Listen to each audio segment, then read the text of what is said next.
علشان الأهل يبقى، وناس كانت بيوتهم عبارة عن مدرج، وده كان بطل وثابت، كان عنده الأهل أغلى، موقفش مكانه ساكت قدام شاشة بيتفرج. دول ناس ضحوا عشان كانوا بيبنوا الكيان، مش واحد دول كتير على مر الزمان. دي عقيدة ومش حاجة جديدة، أهلاوي بيحب ناديه، حب الأهل علينا فريضة، بالروح كمان نفديه. دي عقيدة ومش حاجة جديدة، أهلاوي بيحب ناديه، حب الأهل علينا فريضة، بالروح كمان نفديه. مش صفحة من كتاب، دول كانوا تاريخ لنادي، وفي لسه كتير شباب الموت بقى عنده عادي.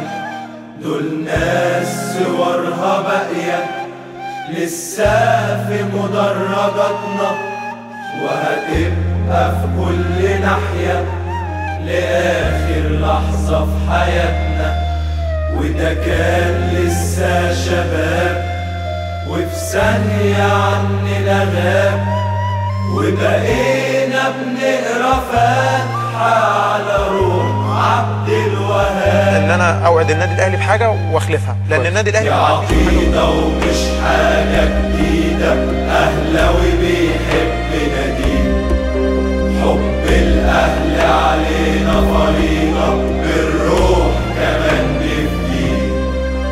يا عقيده ومش حاجه جديده، اهلاوي بيحب ناديه، حب الاهل علينا فريضه، بالروح كمان نفديه.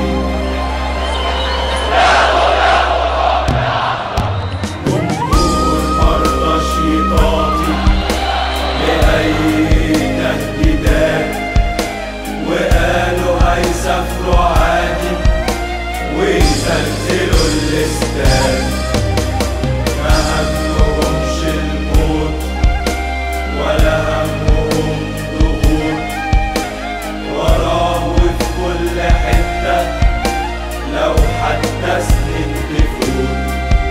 والموت مبقاش بعيد، وبقى الحل الوحيد. راح 74 شهيد في بورسعيد، شهيد في بورسعيد.